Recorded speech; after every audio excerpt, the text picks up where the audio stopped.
thinking of himself as a dinosaur. Even when he goes to the bathroom, I hear he gets his prosthetic tail over the toilet, and there's that stupid little John Cena looking hat.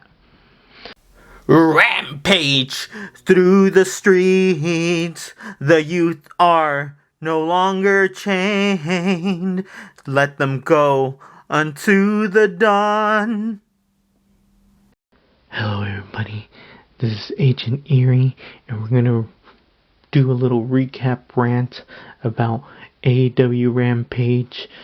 Little jungle boy, he stands there staring at Dino Idiot Christian Cage, gets Jack Perry mad because he basically starts talking about his mom. What guy is not gonna get angry? But guess what?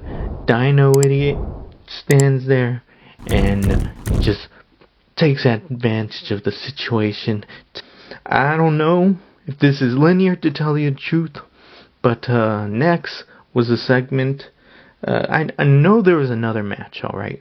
I know there's a match, but instead I'm going to talk about the segment about Pac and Death Triangle, and they're being interviewed by Lexi Nair. Pac, on the other hand, he gets his little hammer. He starts talking about how they gotta do whatever it takes to defend these titles. Alright, and in a sense, he kind of has a point. I mean, sure, he's cheating. I'm not going to deny that. But he starts hammering his title. If I was Tony Khan, I would say, hey, keep your little hammer off of my belts. Next, the Moriarty and Stokely. They're being interviewed. Lee Moriarty basically states, hey, listen, I'm Tiger Blood, okay? And I just fought Moxley, and I don't know, I feel like I'm in the upper echelon now, that I could hang with the best, that I could fight them, and I mean, guess what? I'm coming.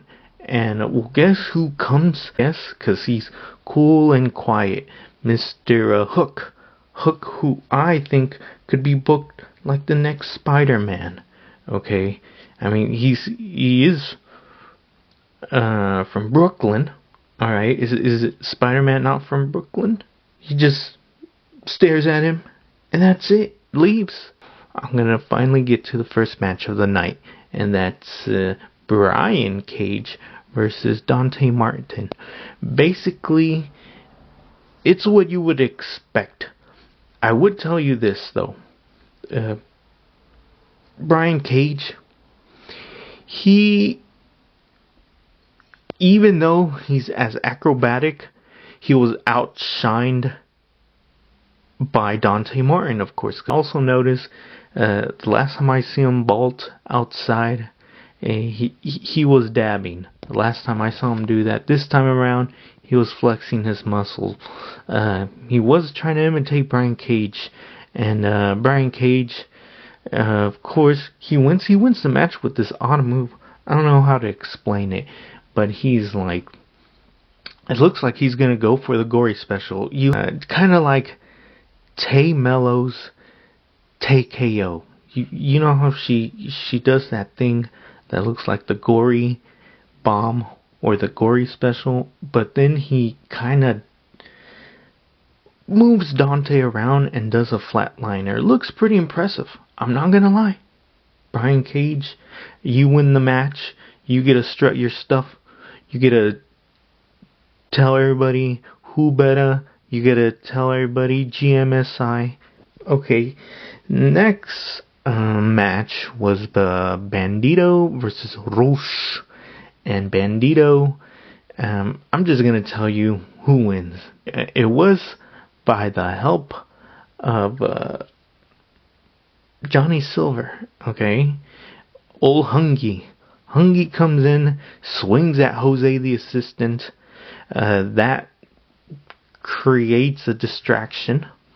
The diversion is enough for Bandito to do a roll-up. Pins him 1, 2, 3. I'd say the match was pretty impressive too. And Rouge and Bandito have a luchador style. And Rouge, I think it's because these guys probably fought each other in Mexico, that they had good chemistry. I would say it might have even been the match of the night. No, I'm not talking about Bleach Juggalo Chris Jericho. I'm talking about the other Chris.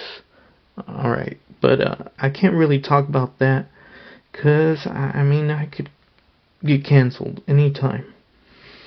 But next match is Nyla Rose. Nyla Rose, she basically identifies herself as the next Jade Cargill.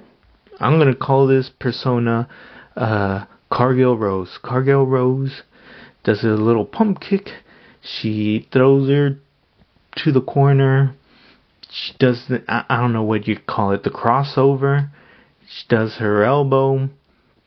She even does Jaded. Alright? She does Jaded. And instead of doing that one sign that Jade Cargill does with her hand, Nyla Rose just licks her hand. Pretty hygienic. You just touched a ring that has sweat and who knows what else. You did have Dino Dummy in there, and he probably just went to the restroom. So I'm just saying, or you might not want to lick your hand. Jade Cargill and the baddies, they hit the ring, and Jade Cargill, she does her, I would say it looks more like a big boot. Throws Nyla out. Nyla walks away with Marina and Vicky, and they just stand there looking as security guards are preventing Jade Cargill from contacting them, which is ironic because guess what? Nyla Rose is still holding the belt that is technically Jade Cargill's belt, the TBS Championship. I guess the security guards are hired mercenaries. I don't know. What more can you do? Another segment that kind of got my attention was Jake interviewing Claudio Castagnoli. And Jake, he goes in there and basically, I don't know what they were thinking. This is obviously the influence of Bleach Juggalo himself. He has that stupid little John Cena looking hat, and basically he almost has his underwear sticking out, looking like a gangsta, purple gangsta to be exact.